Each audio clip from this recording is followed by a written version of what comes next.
Chris, can you guys hear me all right? Yeah, I got you. Yeah. All right.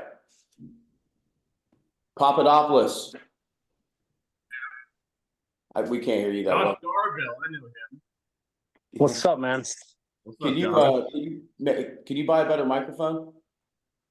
Hi, I can't now. Can you not hear me? All those properties, I just want to make sure you had good internet and maybe a Nah, I'm on the Spirit Airlines internet. decent.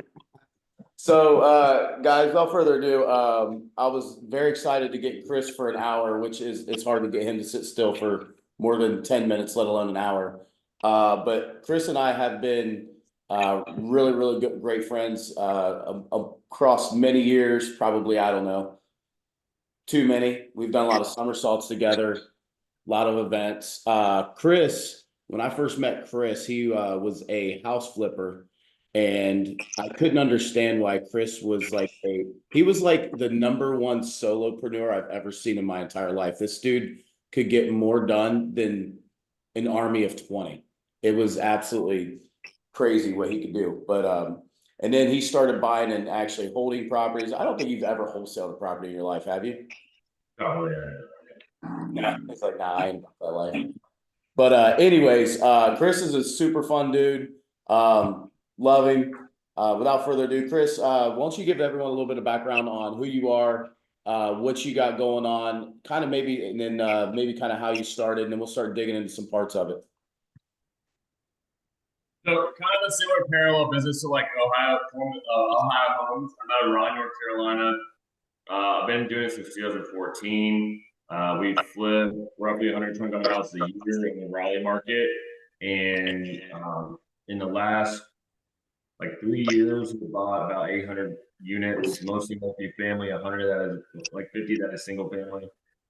Um, and I'll probably just go through the progression of how that looks because I think, if you have like beginner to middle people in this group, even kind of towards the end, like you're gonna, at least for me, what I experienced and what changed a lot for me is like I was burning, burning, burning, and going, Hey, going. Chris.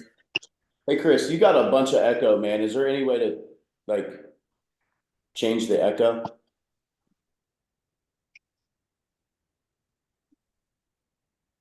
Yeah.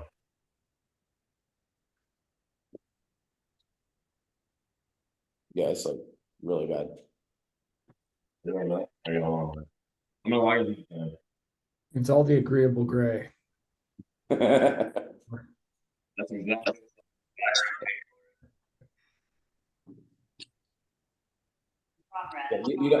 I would recommend. Yeah, there you go.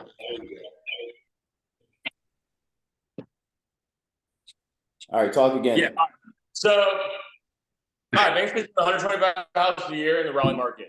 So we're doing like starter homes. Our average price point here is about 450. So I'm everything below that. Average, we're flipping anything from like 200 to 450,000. It's like more of a volume business. We just agreeable gray. You got the gray exterior with the red door. That's like the poster child, and we just burn and turn. I'm not really. I mean, maybe one out of every 10 is getting some thought and actually like finishes and think about it. But like we're really just turning the same project over and over again. Uh, I like to think of like the Chick-fil-A drive-through. You go in there, you know what you get every single time, and it's great. So I mean, basically that's kind of the model, and I've kind of chosen it to do it from a volume standpoint, where your average profits like 30 to 50K a house, and just do a bunch of those a month. And so I don't know how much you want to go into like the flipping aspect. I mean, basically it's just like a set price list. Everything's the same. Your contractors do the same thing over and over again. They're managing each project. I mean, I don't know how much you want to go into the details of flipping a house, but like I'd probably prefer to go more into like the multifamily aspect of things, because what I've seen is like, okay, so I've started flipping houses, you know, 8, 9 years ago, and then as it progressed, you went from 20 a year, 40 a year, 60, and like double, double, double. Like the highest year was the year right after COVID. We did like 145 houses, and it was a crazy year. Like money was just flying off the shelves. And so what happened there was, I experienced running a million miles an hour and not planning ahead as much as I could have been. Maybe like most of us were, or some of us were, where I got hit with a really big tax bill, like a really big tax bill, like over $1 million, and I was like, this is crazy. Like I worked the entire year to give a third of it away. It was like the most numbing thing I ever experienced. And so I was like, I'm never doing this again. I worked from 9 to 12 every day just to pay my taxes. Like from January to freaking April. I'm like, no. So basically then I started looking into obviously multifamily for the depreciation benefit. And basically just started buying value add multifamily from there. The model for multifamily, obviously most of you guys know you're going to do a cost segregation study. You wipe out a lot of your tax bill, and I haven't paid taxes since then.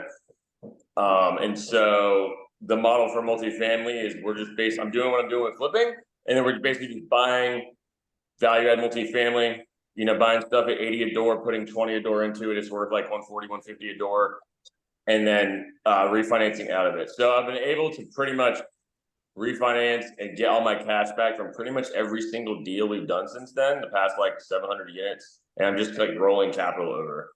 All right, Chris, so slow down, bro. Slow down. So let's go back to like 8 years ago. All right, so your first year you flipped 20 houses, right? Yeah. Okay, and then you did a double, right? And then the next year there was a double, and then the next year was a double, and then come right after COVID, that's when you hit 145 houses. So every time there was a double, I already know what the answer is. You just worked longer and harder. But is there anything else besides when you were doing a double on flipping houses? How are you acquiring all these deals, by the way? And how did that change? Wholesalers and MLS. I mean, I know you talk about that pretty much your same model, but just doubling down wholesalers and MLS. I think my market, we don't have as many old houses as you do. Like I mean, you have a lot like 100-year-old. Like I'm staying 1945 and newer, so I'm not hitting anything that needs heavy structural, heavy permitting, like anything that can be quick volume. So if it stays within that like 1945, 50 and newer, I know I can get in and out of it pretty quickly. No more than like 3-month kind of remodel. And if it's stuck in that bucket, so basically I just kind of doubled down on my lane. I think like staying in my lane and being like, okay, this is my model. This is what I'm gonna do. Multiply it, and just be more intense about it. So obviously, you're asking like what changed. I think focus and doing one thing really well and staying within my lane of what I'm doing really well, because everything's the same. Yeah. If you guys can't tell already, Chris is the type of dude that's like 100 miles an hour and then over here to the next thing, and he's quite amazing at that. But so I guess the other question was, Chris, is like getting those deals. So you said wholesalers and MLS. So I guess I'm still flabbergasted on like how in the hell do you buy 145 houses off of the MLS and make money, and from other wholesalers and make money? Can you like talk about that? Because that's amazing. I mean, I think all of us, it's kind of the new, I mean, basically just befriending and becoming a solid buyer for every wholesaler in your market that's a player, and reaching out to them and letting them know what you got and getting them to send you your stuff first, and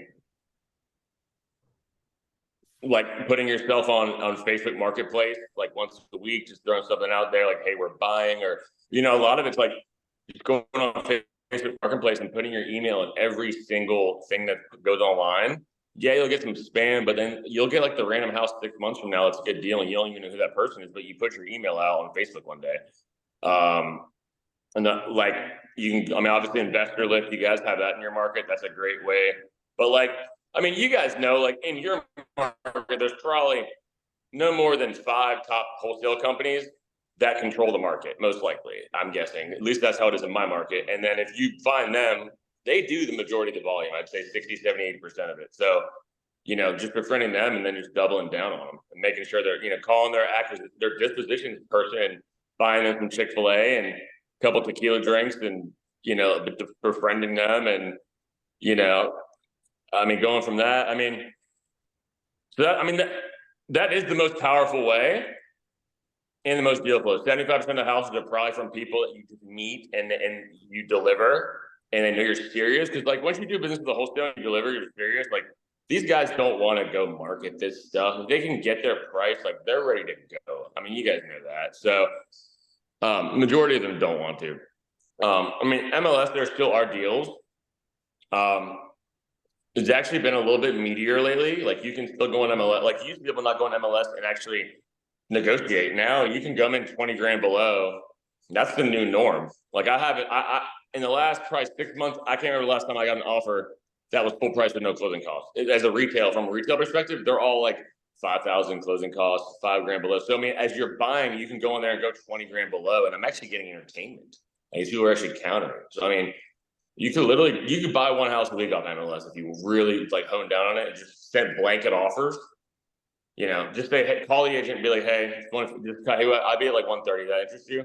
Boom, and they'll call. Let me call the buyer. I'll call you right back. 135. Okay, cool. Like it could be a 10-minute conversation. So yeah, I like that. I think the market's kind of shifting. Dude, I preach the same thing, man. One of the things like when deals were plentiful in like 2013, 14, you didn't have to go off market. You went on market. And now because there's so many deals on market, you're seeing a lot more on market that you can negotiate as opposed to being off market. Team wise, Chris. So as you continue to do these doubles, like I pretty much know, but like explain how you're able to do so much volume and what that team looks like and how you're able to organize and run this ship. Okay, so everything is the same.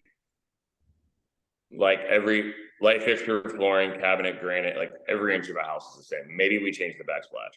So in that aspect, you can have, what we do is our process instead of a GC is like, I like to run every part of it. Well, when I say run every part of it, like you send the painter in, as soon as we order the house, the cabinets, we go, like I'm controlling like cabinets, granite, through like text messages to where it's the same thing over and over again. So it's actually not that much work. It's like you give the painter his schedule and he's doing this house to this house. The flooring guy has 5 houses lined up and they're basically in the order of which rate. So how do I explain this better? When it's the same thing over and over again, basically there's 5 or 6 main handymen that can come in there and he's going to show up to a house. It's going to be painted with the floors down, with the cabinets and the granite in, and he's your finish guy. He's going to come and just do all your stuff, and then you do a final punch and put it on the market. So if you can really, it's more of an infrastructure of good workers. Like I don't pay them the cheapest. I think I pay middle market. And those guys they're very self-sufficient and they can do 3 or 4 or 5 at a time. We usually have anywhere from 30 to 50 projects going at once. Then maybe half of those are actually being in construction and each guy can handle 5. So, how do you analyze so many different properties? How do you analyze all those? Because especially if you're dealing with wholesalers and realtors, they're going to send you stuff that's crap. Sometimes, I think it's just repetition. So if you look at a normal house in your market, like if you're buying something for 150, like I bought a double wide today for 160. I'm gonna put 30 into it. It's worth 250 because I just, so it's like a pretty standard thing that we've done before. So I think you just know kind of, and you comp it and then you run it in a spreadsheet. Like you kind of know roughly what it's gonna cost. And just estimate it in a spreadsheet. I guess you just got to put everyone in a spreadsheet and run comps on. But I think that's more of a repetition of habit over time. Is that? Yeah. Just some neighborhoods are very wildly different, even on the one side of the street to the other side of the street. And I'm just curious at how you qualify each deal that fast. Cause that's gotta be, you're doing it probably, how many deals do you pass on versus deals you actually do? In this market, more than I would like to recently, because I've had to develop some self-control, because you used to be in a market to where you could go into a house with like 20K, and if it hit that number initially, you'd make 40 or 50 because you just listed for hire and sell for hire. But now it's like it's the opposite. Like it has to kind of have a 35, 40K margin, because if you end up coming off the price 5 and get them 5K in closing costs, so you do have to have wider margins initially nowadays. And for what I'm doing in my model. So I mean, you're just kind of taking the lower of the ARV. Like if I think it's going to sell for this double wide, like 250, like it still worked at 240, for example, or 235. Like it still worked. That's like it still hit the minimum like 30K flip number. Super simple flip, like 3 weeks. Like I can bang it out. Like so, you're looking at the downside and kind of hedging against that a little bit. Like if it sells for 235, cool, still happy. Yeah. Is that? I mean, Yeah, I as mean, far as and then you just write up, you're writing up a ton of offers, right? Because some of them are gonna get rejected as well. yeah, on Like MLS. realtors. Yeah,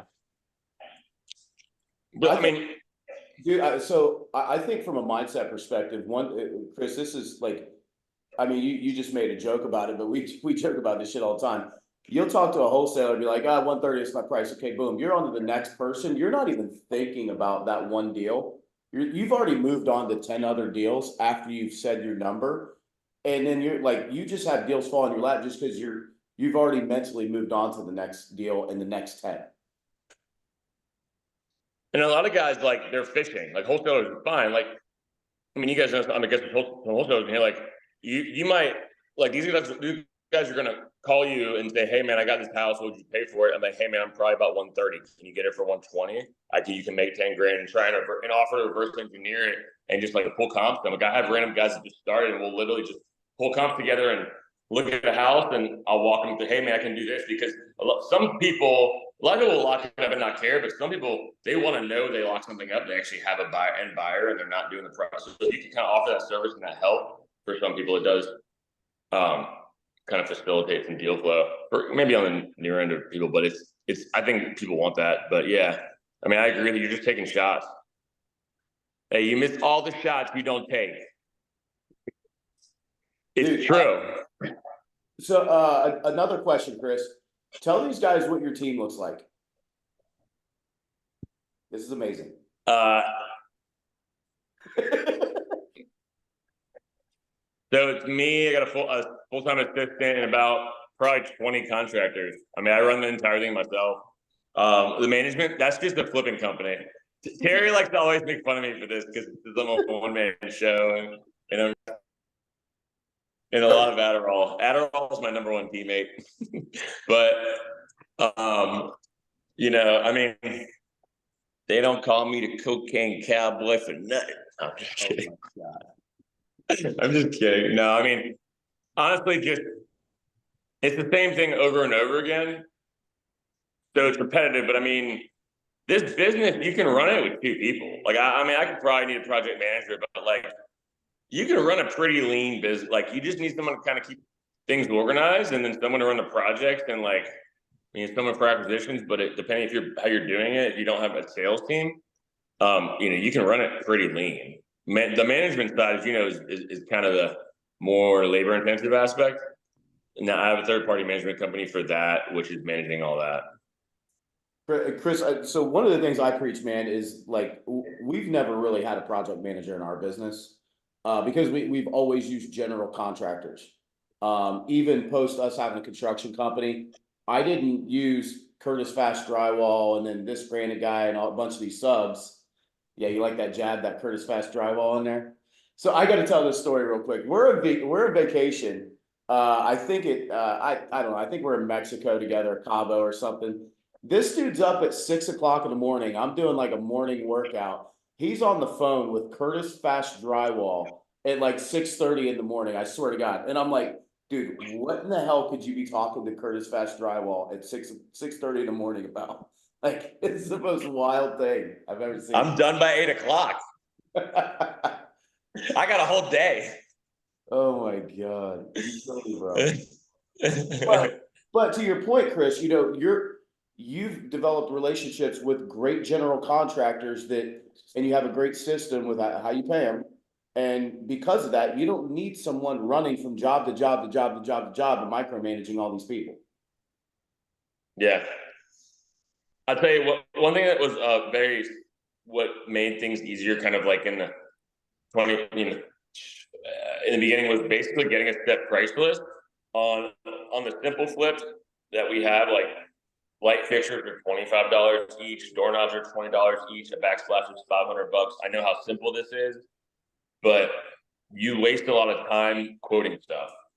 And 90% of that house is going to be the same thing majority of the time. So we have a set price list, and my guys they don't talk to me. They just go to each house. They know what they're getting paid, and they send an invoice. So again, that's just a simple thing. But you're starting off with a contractor. You can be like, hey man, this is what I pay, and take it, give it to them, and be, hey, what do you think about this? Because I have one, some guys might be like, well, I want to get paid $50 more for a microwave. Okay, sounds good. We'll do that. Here's your price list.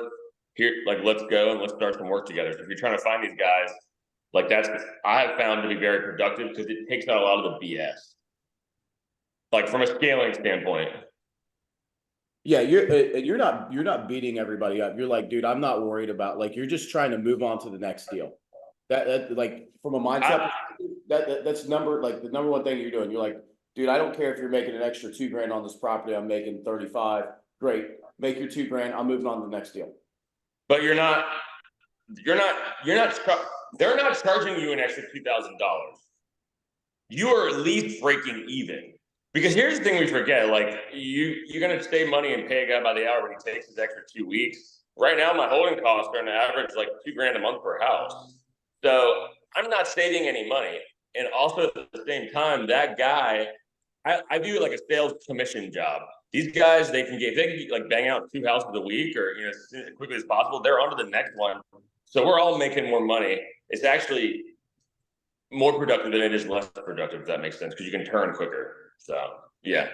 Yeah, but you also too always know that you're not trying to milk every deal for all it's worth. You're saying, okay, I'm just going to move on to the next deal, but you have an abundant way of thinking that there's always going to be more deals in the pipeline. Yeah. Yeah. I got one more, dude, and we've got a shit ton of questions too. So I guess one of my last things, man, is like, so the tax bill that we've talked about time and time again, that was 7-figure tax bill. You're like, fuck this, man. There's no way I'm going to do all this work. And then did you go gangbusters on just owning apartments? Because I know you didn't want to own single families because that's your primary business. And then how did you, like, you kept the flipping business to basically keep funneling money back and shoving it into apartment units? Am I right? So what Grant Cardone says, he says, make some money and go broke. I have been broke for the past 5 years, pretty much. So it's basically like, say you make, I don't know, make $3 million flipping houses. You can buy $10 million worth of real estate. And basically when you buy $10 million worth of real estate, you can refinance it and get all your cash back out, which gives you that money to do it again. So like, quick example, I bought an 80 unit for $5.5 million. I put $2 million into it. It appraised for $13 million.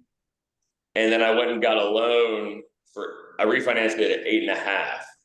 So I actually pulled $1 million out after everything and on this property. So it's like, so that's actually $1 million over what I actually had into it. That was it. And so now I have this, and then I went and bought a 40 unit and a 28 unit after that with that capital. So this is like an example of rolling the funds over. And then now these are obviously, once they're stabilized, you refinance them again and just keep kind of rolling it. But the flipping business does help. I think it's important for people to have that core business. Because people are like, oh, I want to go straight into multifamily.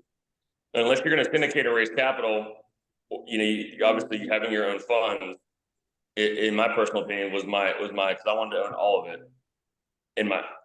That was my model. But you get to obviously here. Okay, for example, back to that property that I was all into. that appraised for 13 million. At the same time, right? I'm into it for $7.5 million. It has roughly, after I bonus depreciate it and do some tax stuff, it saved me roughly $2 million in taxes. Sorry, no, the net savings is about 900 grand net. Like, did not have to pay taxes. About a $900,000 tax bill, I did not have to pay $900,000. Like, Good problem to have. so what is the return? Huh? I said it's a good problem to have. Dude, like, But it's still, I think it's a massive problem, bro. I think it's the biggest problem that people don't pay attention to until it, or at least for me, until it became a problem. Like, I'm like, what? Like, I just think a lot of us, like, I work with some guys and they're like, yeah, I'm gonna make 600 grand my first year wholesaling houses. I'm like, well, what are you gonna do about that tax bill? Because you're about to pay $250,000 in taxes. They're like, oh. Like, what's, I don't know. So it's just something to think about. If you guys can just like buy a couple of houses here and there, or just maybe 2 or 3 good ones a year, and just literally just for the tax savings, like, and you can wipe out your tax bill, like, I mean, and still get your cash back and refinance, like, it's something to think about. For sure, man. James, scroll up a little bit. Hey, so Elvis, do you have how many appraisal issues do you have when you're turning houses that fast?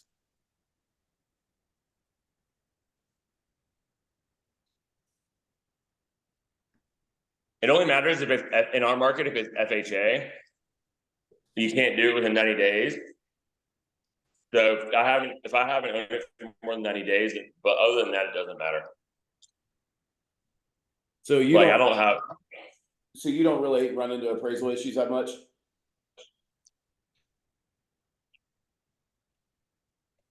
You'll have your occasional appraisal come in short, but you can either I mean, you're always going to have the appraiser who comes in 20 grand below, and then you go under contract again, and an appraiser's fine the second time around. I mean, that's just the reality of the business. I mean,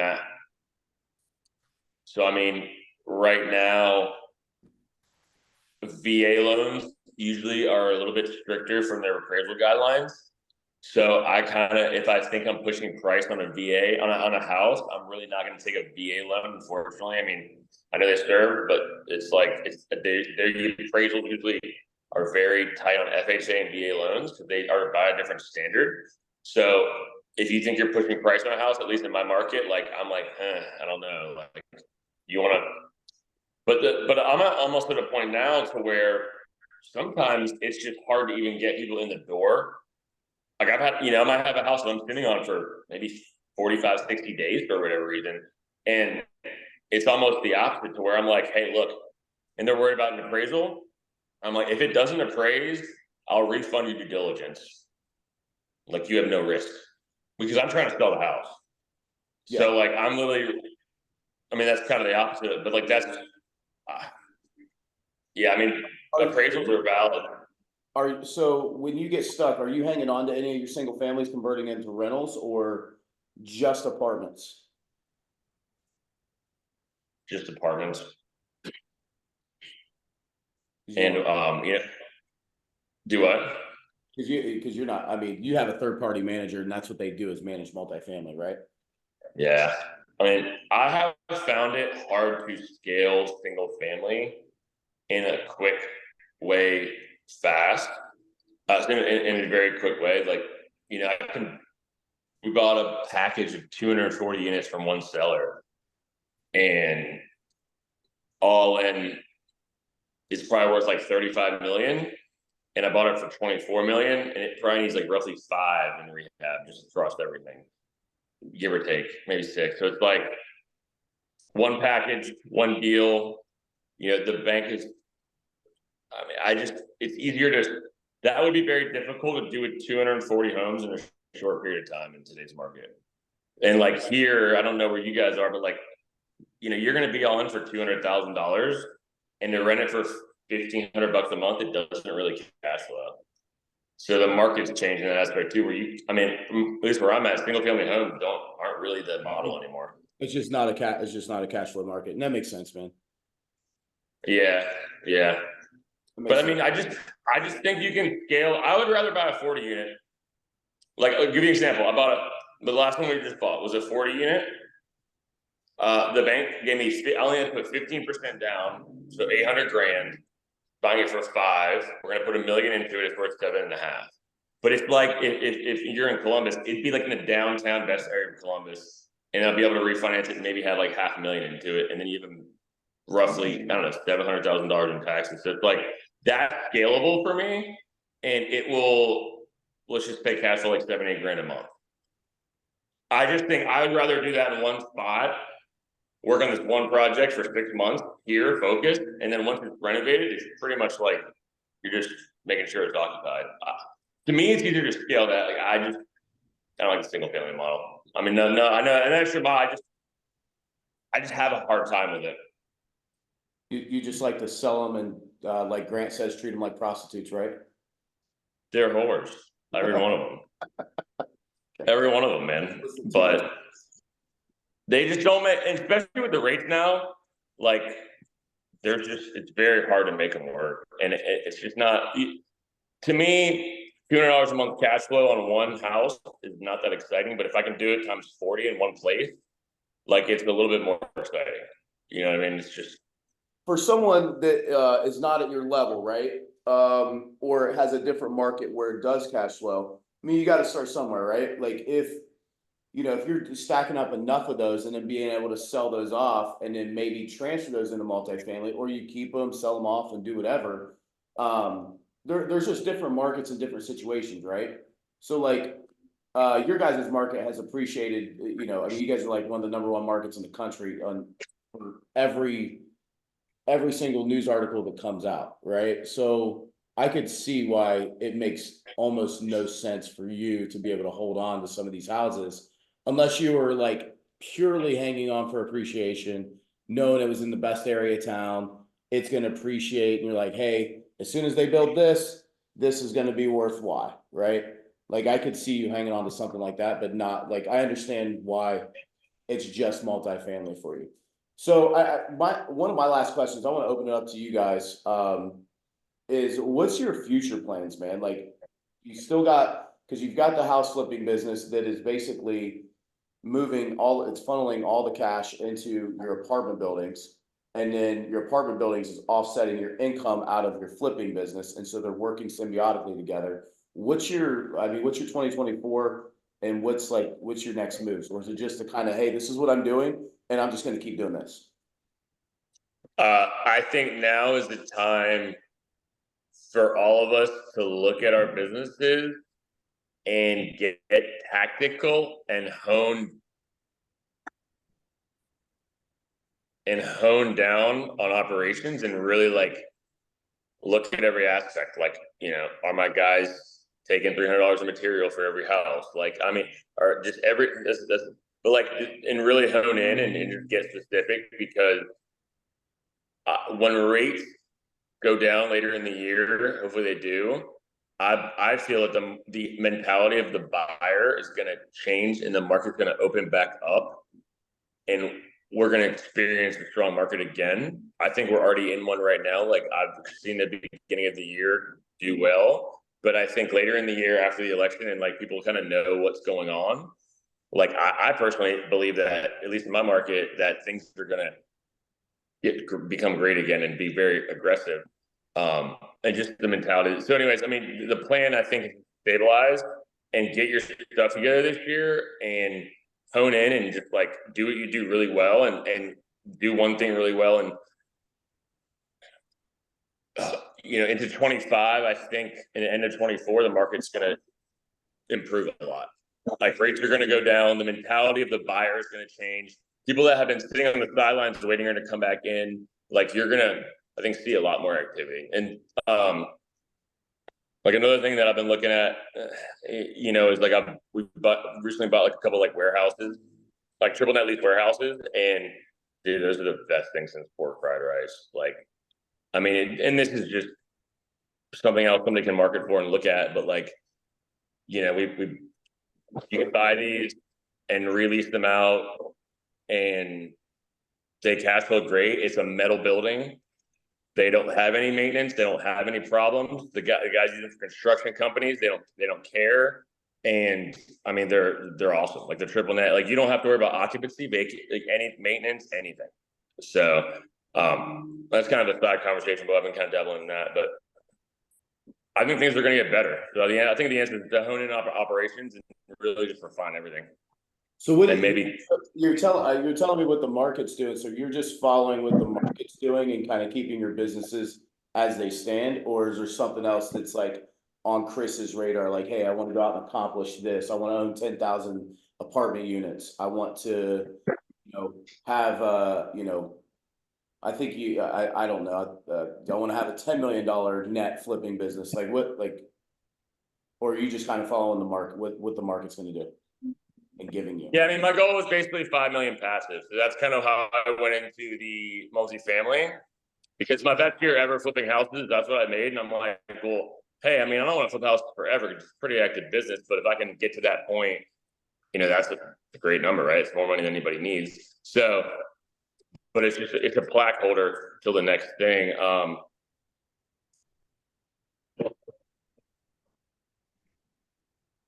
I think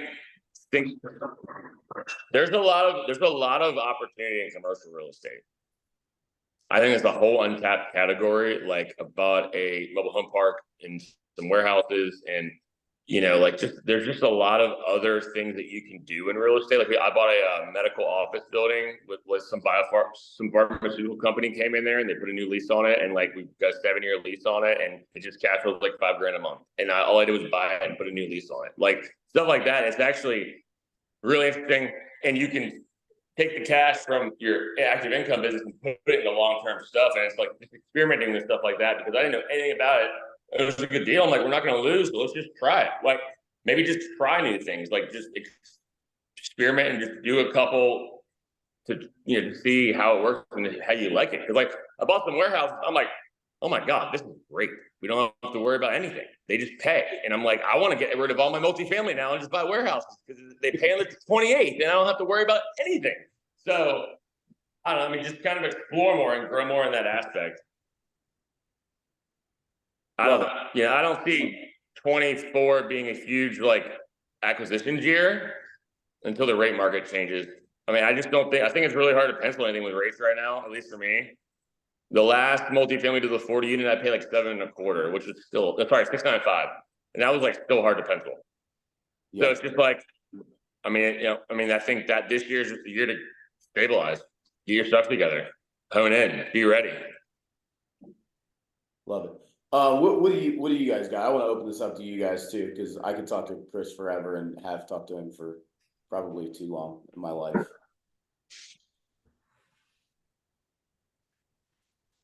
What is everyone trying to do here? Like, what is the growth goal? Like, what's the trajectory? The mostly wholesalers or rehabbers, or like where are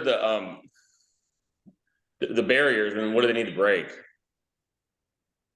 So, Chris, like for most people, like most people in here are have some type of either wholesaling or flipping business, and then are getting into owning rentals. Kyle and Rocco that was just on here. Yeah, that's on here. They've got, I think, like 60 some rentals. Brandon's got a couple hundred. So it's kind of all in between. But mostly everyone here is trying to build wealth through rental properties, right? But the one thing I think you confirmed, man, is like you have to have some type of active income to buy. You can't just buy rentals, right? You can't. You got to have an active income source as well, like you're living proof. And it's like, dude, your business works perfectly. You're not even buying stuff at this point because it cash flows. You're buying stuff to offset tax liability over here, so you keep this thing going, and then you just keep funneling, right?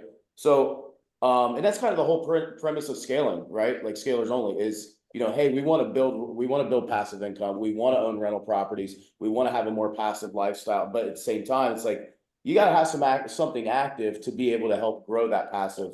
You can't just buy a bunch of rental properties, refinance them, and then wait to buy some more rental properties. It doesn't work that way.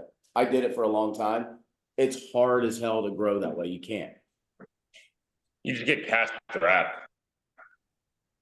I mean, yeah, you got to have the active income business to support it for sure. I mean, yeah, So I Chris, think that's very important. Chris, if you had to guess, what percentage of the market you operate in do you control as far as flips go? Like, are you doing 100 flips a year and there's 1,000 flips in your market? You had to guess, or are you doing like 100 of 200? I don't know. I think I'm one of the top 5 buyers in my market according to what is it, Investor Lift. So, I mean, after mostly the hedge funds and New Western, I mean, from a buying standpoint, it's kind of a very similar market to Columbus, to be honest.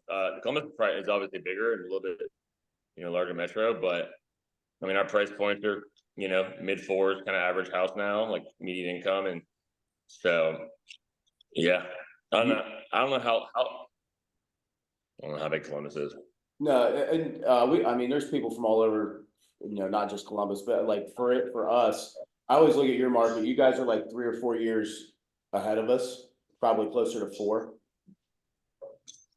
As far You as think price, so? yeah, our average price point's like 330.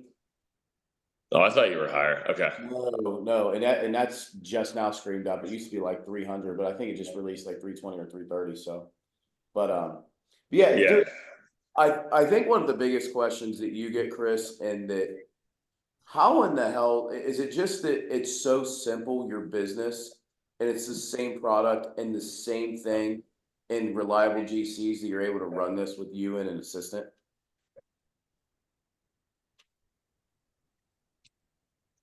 Leverage. Oh, okay, you don't understand. I understand the question, but it's leveraging. For most people, right? Most people would look at that and say 145 houses. How many layers am I going to have to do? Like, there's a guy on here that wants to do 100 houses. So like, it's like, what layers do you have to make that work to where it doesn't become unprofitable at a certain point? Like when you're doing over 100 houses, do you find that like, hey, this starts becoming a little bit less and less profitable, or is there a mark that you've hit where like, hey, this is becoming less and less profitable because all we're doing is just taking money from one to move to the next to pay interest on this?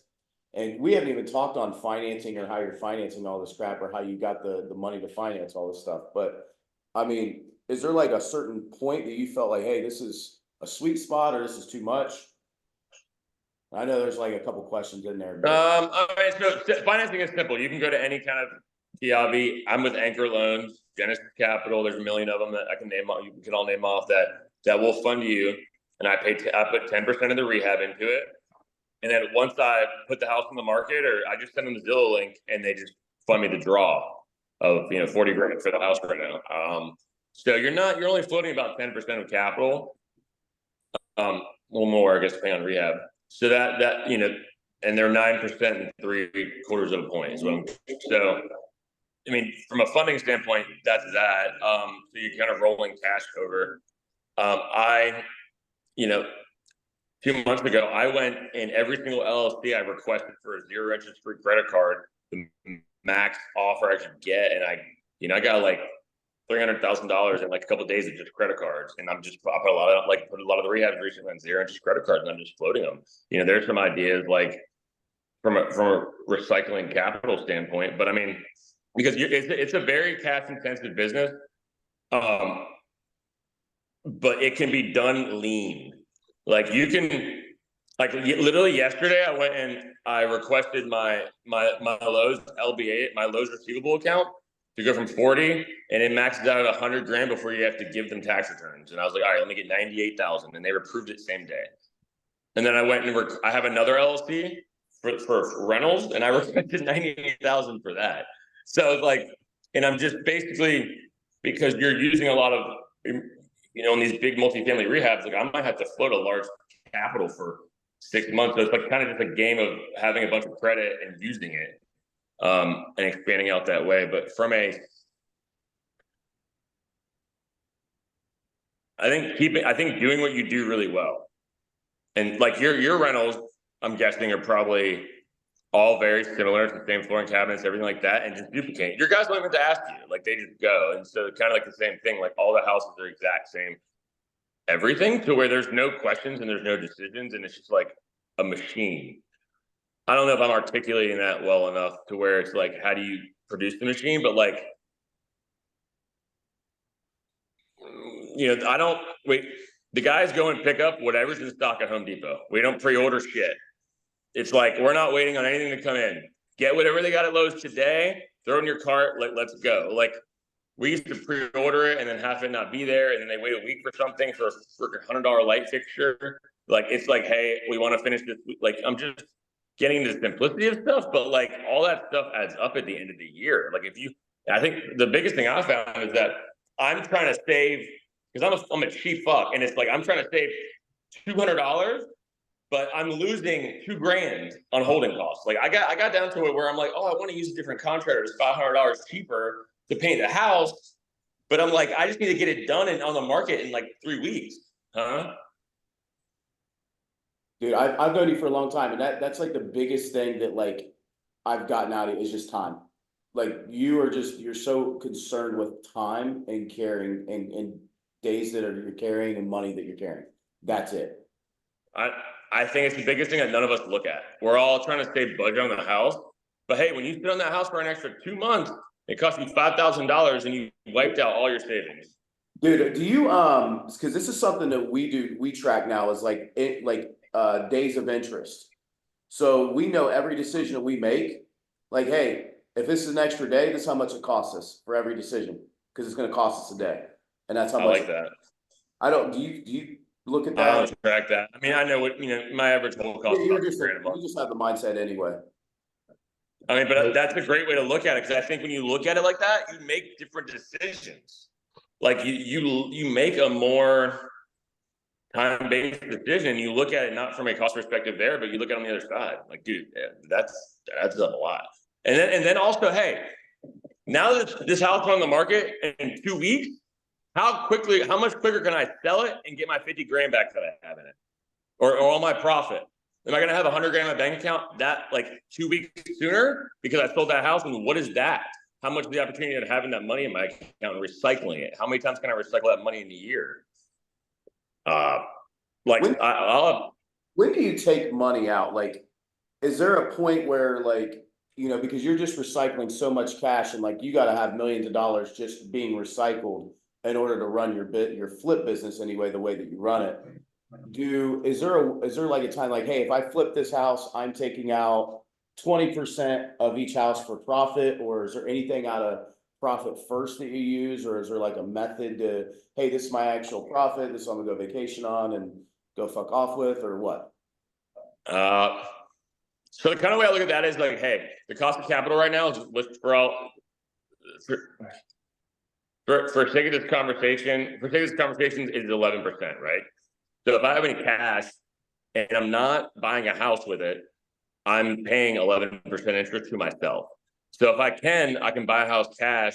It's basically, it's 11% is what I'm getting on my money. So the answer is I recycle it all in the business until I need it for a large multifamily deal or something like that, and just pull it out.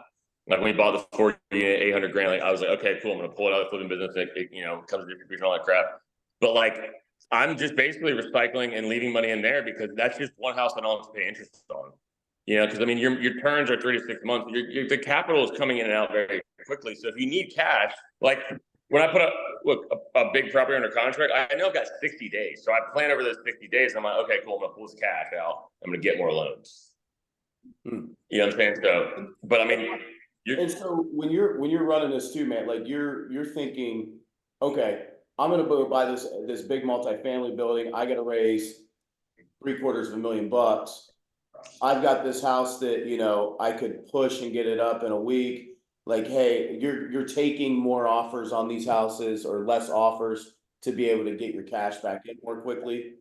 You're making different decisions at that point, right? So that's kind of how you're siphoning cash back out too to buy your multifamily. Yeah, and just basically plan it out, or just refinance. Yeah, I mean, but again, it goes back to the cash. Something that's producing cash. Like none of this would be possible without the main business that produces cash flow, like the wholesaling or fully business. So it's like unless you're pulling out that capital, it's hard to scale quickly unless you're going to own 20% of the deal, which is not a bad way. You can do stuff, but I prefer to I'm just trying to look at a way to organically do it. So, or hey, I've got this whole portfolio over here. I'm gonna leverage this thing to the hilt. Like when I was talking about the 80 unit earlier, I was like, dude, what is max leverage? I'm like, what's the most I can get out of it? And I took every penny out of it. That is just my model. I'm not saying it's for everybody, but the thing went from cash flowing like 450K a year, and now cash flows like 130 a year. But I don't care. Yeah. I'm trying to go buy another 80 units with it. You know what I'm saying? So I'm trying to scale that way. Yeah, but dude, when you're refinancing something, you're sitting on that money for probably, I would assume, less than 30 days. Oh my, dude, 24 hours it was gone. I'm not kidding. Literally, it was in the account the same day it was gone. We had a closing because that's a long story, but you know. I remember the first time, this is hilarious. You're like, man, have you ever seen $1 million? This is probably 5 years ago. You're like, man, you ever seen $1 million in your account? I'm like, yeah, once. You're like, I remember the first time I saw $1 million, I saw it for 24 hours. And it was right back out the next day. I'm like, are you shitting me? What's wrong? He's like, man, I had a need to go buy more deals, man. I had to buy more deals. Dude, I mean, like, it's the joke. It's like the going joke, but like real estate investors are always broke. And it's like, I mean, if you're scaling, dude, you're always using that money for something else. I mean, until you stop scaling and like let all the dust settle, like, which is fine if you're not scaling, but like, yeah, I mean, that's the game we play is like, what shit can I move? And I'm playing that right now, to be honest with you, because like I'm stabilizing a bunch of units and there's tons of cash outlays. So Chris texted me today. Hold on, let me pull this up because this is fucking hilarious. Chris says, he said, hey man, are we gonna talk about how I can't make payroll on Friday? I mean, crying, laughing emoji. Hey, let's be real. Don't worry about it, right? Because we're running our businesses lean, and it's like, dude, why just leave a bunch of dead capital sit there when you can put it in other things? I mean, but you know, that's how it is sometimes. Like you might have no closings this week and 5 next week. Like I joke around with my girlfriend, I'm like, wow, I'm poor this week, and then next week, like you're good. You know what I mean? Because all your capital's coming back, but like, and you know, you're choosing which contractors you like more because you need them for something else. You know, so you pay them, and then you push the other guy off to next week. I mean, look, that's the honest truth. There's no shame here. So, but I mean, that's the game we play, and that's how I choose to do it because I'm trying to buy more and stabilize more. Because you know when you're stabilizing stuff, like you do have to. Like that's why I went and applied for $400,000 in credit cards because I'm like, you know when you're stabilizing multifamily apartments, like you're burning 20 grand a unit. So like right now I'm burning, I don't know, 100, 200 grand a month just in turn cost on units. So it's like all my capital from my flipping business is going to that stuff until I get it done, and then the bank reimburses you, and then you will either refinance or you'll be fully reimbursed. So I mean, there is but like at the end is worth it. But you know, that's kind of where the brokenness goes. But that's the fun part. So you better have some tough grit to be in this business. Be able to sleep at night. What do you got? What do you guys got? Josh, Todd, Russ? I got something for you, Chris. What's up, man? Thanks for talking through this. It sounds like you're doing very well. I missed the intro on it. But as Terry was mentioning, Kyle and I are partners. We have like 65 rentals, trying to flip 20 to 30 houses this year. And I manage everything in terms of project management on those. Back up maybe like 5 years for yourself because you're light years ahead right now doing this in your sleep. What were your steps to growing and being able to flip more and more and more, basically doubling your flips every year? Because my personal experience has been, all right, I was stressed out if we had like 3 or 4 projects going on. I was doing it all, probably getting too involved with like design, customization. So we're standardizing that. And this year has been a lot easier. Like we're doing 7 and I'm not nearly as stressed out. So like explain a little bit some big aha moments that made you break through to get to the next level of doubling, going from 20 to 40 or 40 to 80. I think that'd be really helpful for me to hear. So the painters go to a house, they quote it, $8,000 inside and out. They don't ask you what paint colors because they know it's going to be agreeable gray on the interior and Yep. repose gray on the exterior. You know, they're doing the demo. So I had the painter start to do the demo now because a lot of those guys seem to have like $15 an hour workers that are pretty cheap. So instead of sending a separate demo guy, this is a very, I know it's a small detail, but it does save a week because you're not subbing it out to a different person. And they rip out the entire house and paint everything. We have one.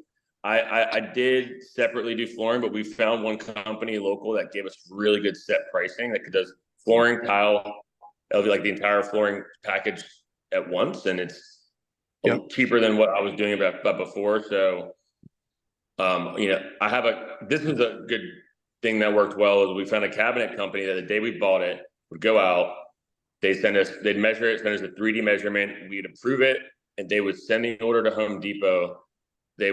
And it would get delivered to the house. So within 1 week while the house is being painted, the cabinets are delivered and they show up right after and install it. So within 1 week, we've got cabinets installed, and they send the template to the granite company and they say, hey, this house is ready. So literally I've just texted the painter and texted the cabinet guy, and we've got cabinets, flooring, and granite installed. And so, and then that process, then your finished work, now you've got the same stuff for every single house. It's basically the same kind of baseline, the nicer end stuff from Lowe's and Home Depot that I used to place orders until they started being out of stock, a lot of stuff, and it just became more of a headache, and they just go and pick up the same stuff every time. We just pay for it, text confirm. You can look at, with Home Depot, you can look at their order and see, and so. I mean, I know I'm getting the details, but like some of those details kind of save a lot of time. So was one moment where you were like, okay, I'm gonna expand here, was when you started going the sub route, right? It sounds like you went away from GCs and you went more the sub route. Would you agree with that? 100%. Yeah, because right now we've I call the found. Go ahead. I call a handyman a GC, but I mean, these guys can paint too, but like it's like a 1 or 2 man crew, or maybe 3 that's really efficient and can finish a house, lights, backsplash, plumbing, all that stuff like in about a week. So I call that is your like core of the business, because you can kind of rotate everybody else in and out. But if you have those guys, and that's what I was saying, like when I started giving them a set price list, they would just go house to house to house. There wasn't any conversations about money. It saved a lot of time. But like, I'm trying to take out every block. Like, I mean, just is something simple, but like when we have a house down to the studs. General. Ran out of hours. He hit the end. What do you guys think about Chris? High energy. That dude's 1 in 10 million. So here, I'm going to share this with you guys. Brandon texted me or texted us on a one-off on the thing. He's like, I venture to guess there's no more than 2 to 3 guys like this in every state. He's off the chart, intelligent, ADHD, maybe drugs, not sure, et cetera, et cetera.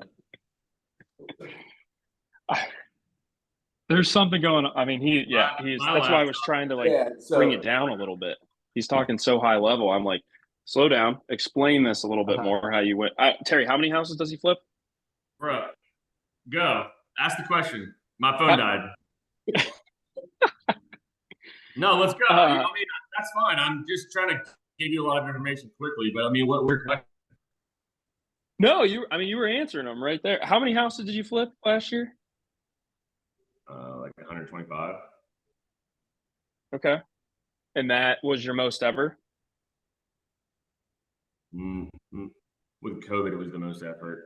Right after the year of COVID coming out, it was like, because a lot, you're gonna trim 20% of your job if those deals don't work after COVID, after that heightened market.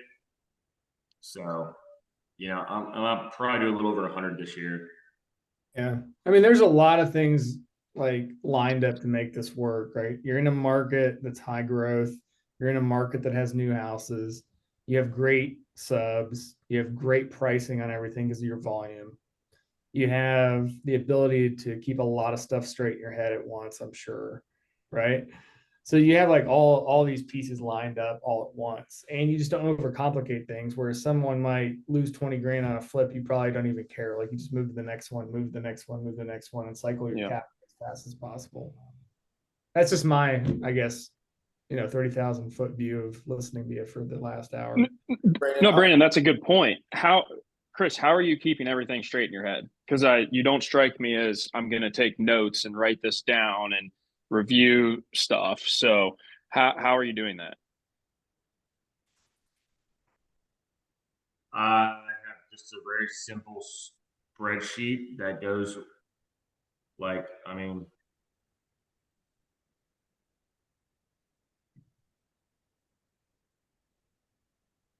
it's super simple, but to me, it's all in my head. So I'm not needing to communicate this to a third party.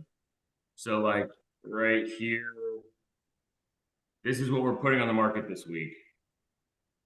They're taking pictures of these 5 on Thursday and these 3 on Friday. And this is the realtor who's listing them. This is kind of the minor punch list stuff. I've walked these, I know where they're at. So it's like, and then in my mind, it works linearly. So I'm like, okay, this is this week. These are hitting next week down here. And I go week by week. Like these are calling the rough end stage. And this is just for me, so it's not that fancy. Like this is what's upcoming and closing. Again, not very fancy, but it's simple because I have a very simple mind.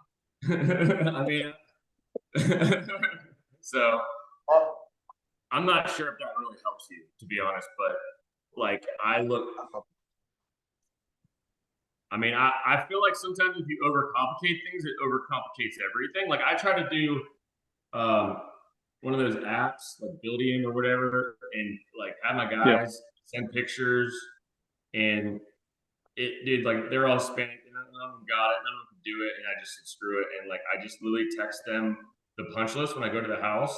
I honestly probably shouldn't do this, but I like to walk every single house because I like to like I've had other people punch them for me that I trust, and they still miss things. And in today's market, it's really hard to sell a house if one little detail is off. Like you could just sell shit anyway. So, and then text them the punch list, and then they have it in their phone, picture with description, and they don't miss anything. And then have them text you a picture when they're done with each individual item and tell them you're not going to pay them until they're done with this, and they send you pictures.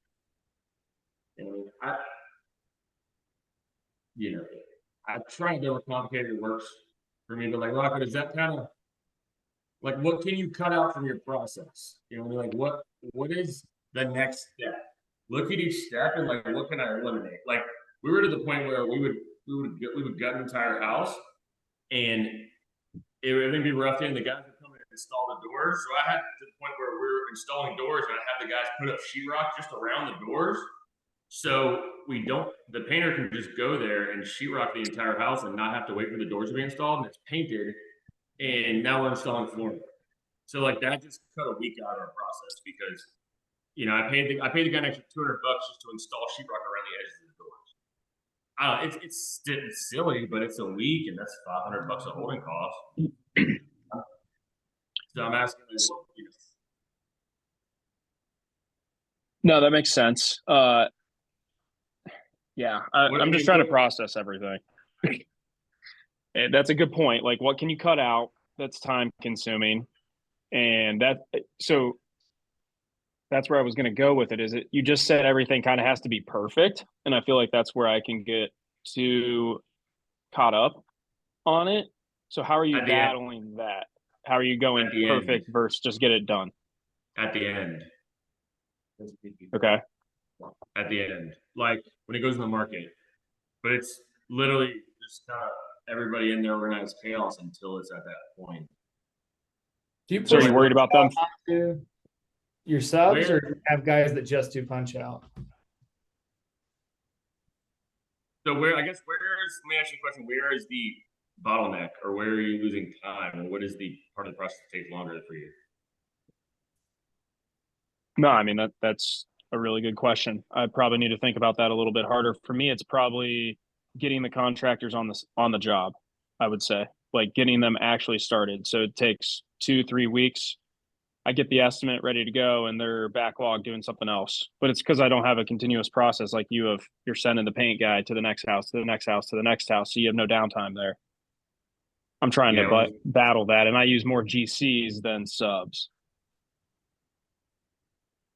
Yeah, that makes sense. That, you know, I don't know if you really want to take the GC out of that and just start like controlling. So like what I found is the damn we're closing on the house today. The painter's going to look at it this evening and he's going to give me a price and hopefully we'll start, you know, end of this week or beginning next week. So if he's going, it's there, it's done. So it's like the house should be painted by the end of next week while I'm figuring everything else out. While I'm figuring out like cabinets, you know what I'm saying? So like starting day one, I'm not losing a week. Just think, or like in 2 weeks, you know. So could you just maybe hire? You know, I don't know how complex your flips are. Like, this is a 40K flip. It's really, you know, paint carpet. About in that range, I would say. Yeah, 30 to 50K is probably a range. I would find your individual painter, and maybe that painter has a handyman crew. It can do both of them, but he's just a little bit quicker. Like GCs are always more expensive and take longer. The ones that I'm working with, I'm just more like a guy that can do it all, but he's not necessarily a GC. Yeah. I don't know how your permit process works and like what, I mean, I'm not pulling permits on like 80-90% of stuff. But yeah. So anyways, what can you cut out of the process? Like that right there. Can you control more of it? I'm trying to not control more of it because I feel like that can slow you down when you control it. So that I'm going back and forth in my head. It slows you. Does it though? You're making me think about it. I don't have an answer right now. Well, I think the way that Chris is doing it with set pricing for everything, you know, takes that out, and he's got. Yeah. I mean, like, I'm really interested in like, how do you, what's your pricing structure like with, you know, you said $20 to change out a door handle, right, or something like that. Like, do you know how much it costs you per square foot normally to flip a house? Is there like is it, and you're not doing any heavy renovations, nothing structural, nothing, not putting on a roof, right? You stay away from that as much as possible. Hold on. So here's an invoice of a house, and I just want to give you an idea of what you can do. So I had this house painted. Here's the house, it's super high level. I'm not going to take a lot of time, but like, you know, house downtown Raleigh. But this is probably a really big invoice for this guy. But you know, I don't want to spend too much.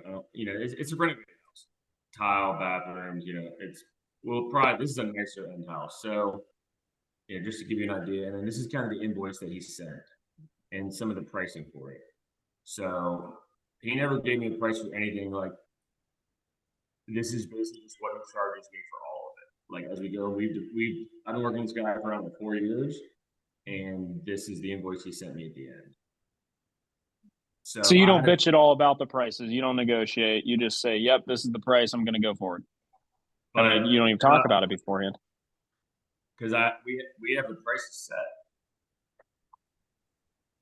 Like, the only thing that was really kind of different on here was he charged me for some built-in cabinets and like kind of some higher end finishes. But like he told me, but like I mean I know 90% of this stuff on here. What, you know, I've gotten an invoice from him before, and that's what he's charged me before. You know, tiles $10 a foot. This is the same thing with appliances. Every single appliance job is $100 per appliance. You know. But these guys are machines. I think they just wake up in the morning and just snort Red Bull and they go to work, dude. Like, they're there at 6 a.m. They don't get home till 8. They did this house in like a week.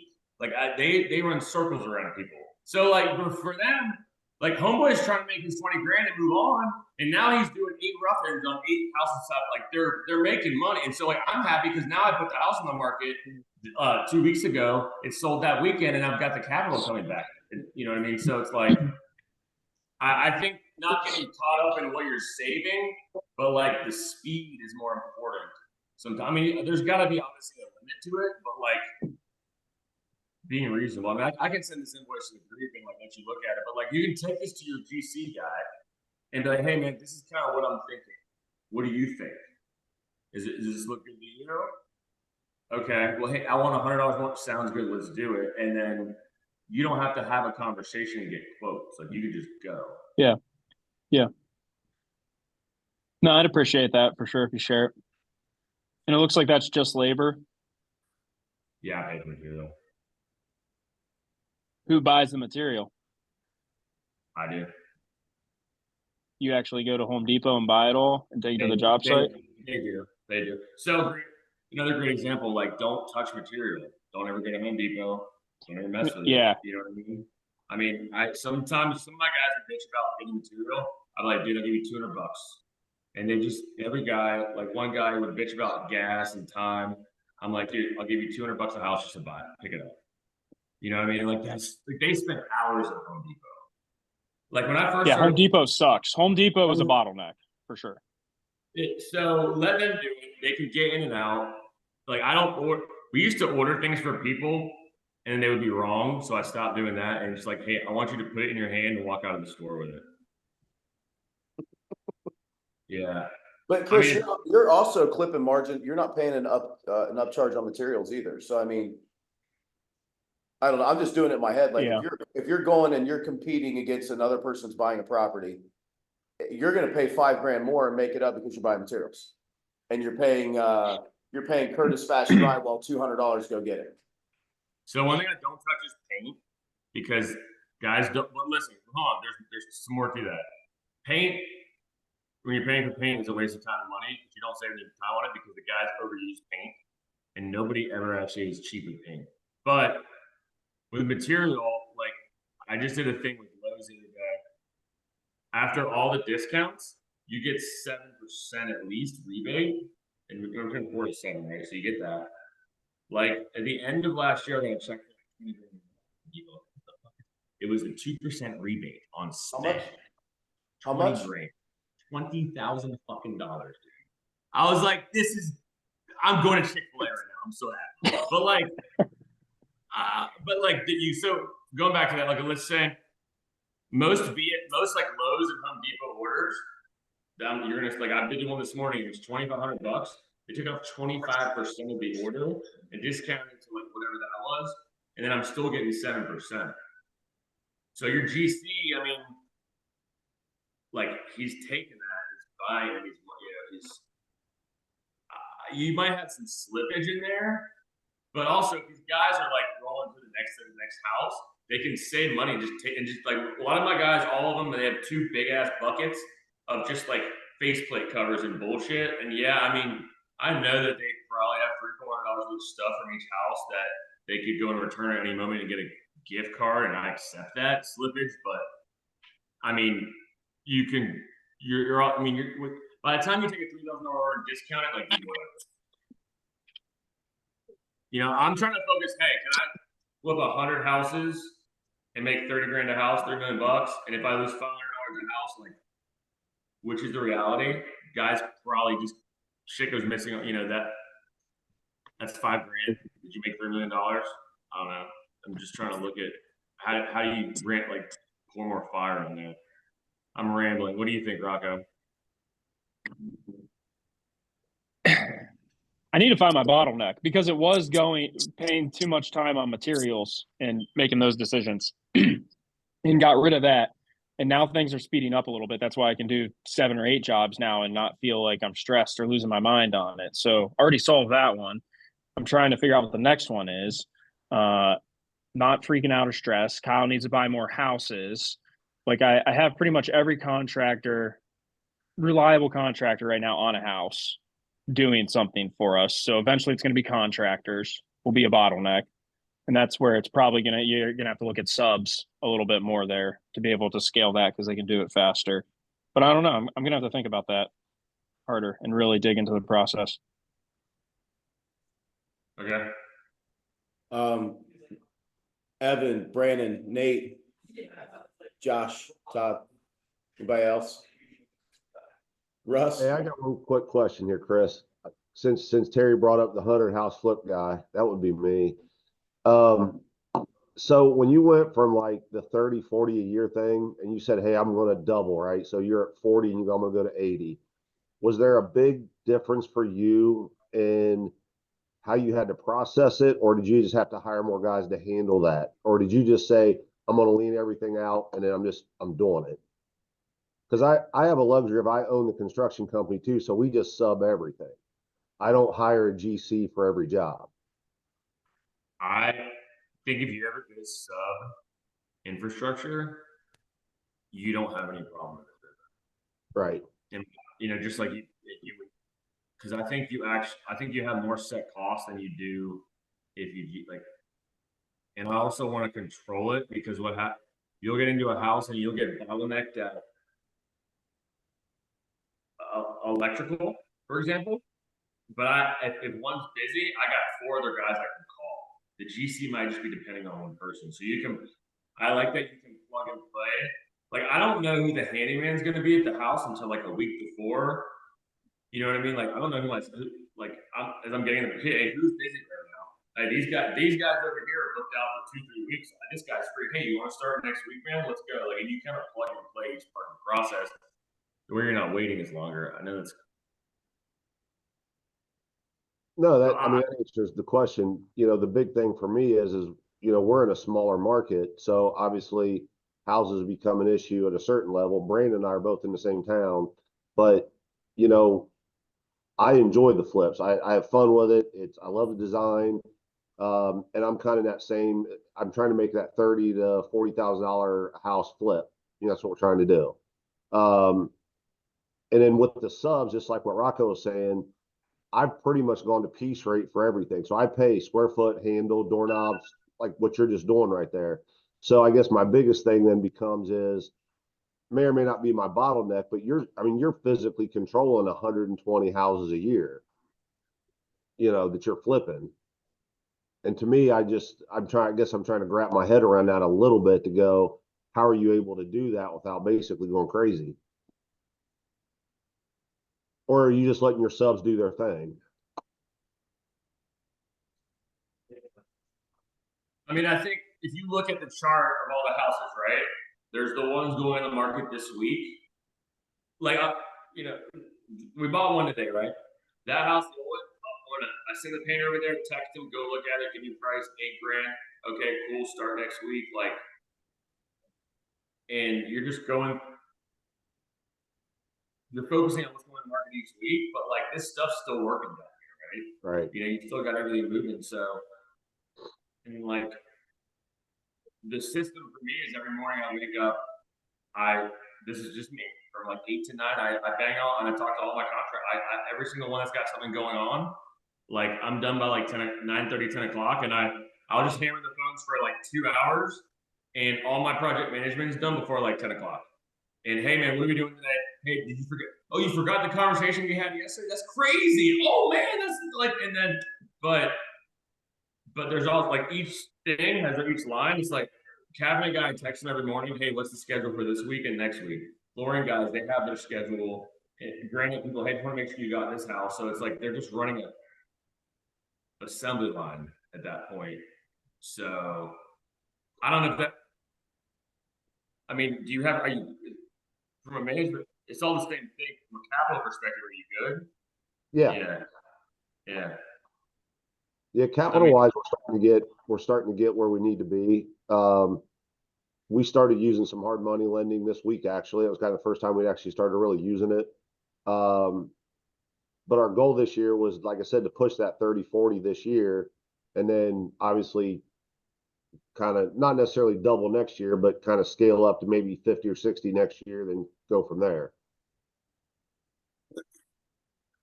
The biggest thing I noticed was when I started bringing on new contractors, and when my base of people widened, my infrastructure and my ability to do more once widened.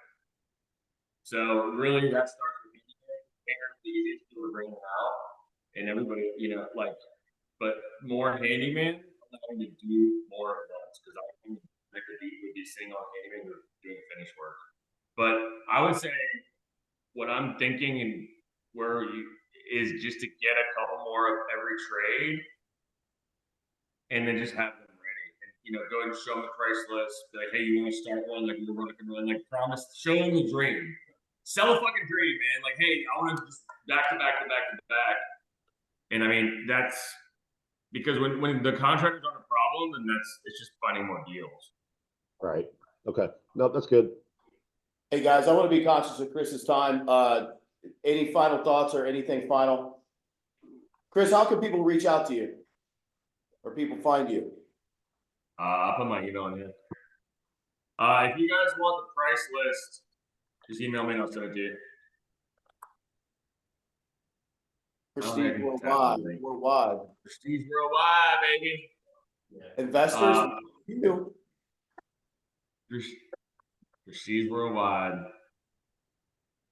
But yeah, man, hope that added some value and got the brains thinking here a little bit. Chris, I wanted to say thank you so much for coming on. This as long as I've known you, you've been one of my oldest friends in this business. It's the first time we've actually ever done this, so I really appreciate. James is over here taking a bunch of notes, and we've actually took notes too. So I really appreciate your time, man. All right, thanks everybody. Thanks, man. All right, bye. Thanks, Chris. You're a nut, bro.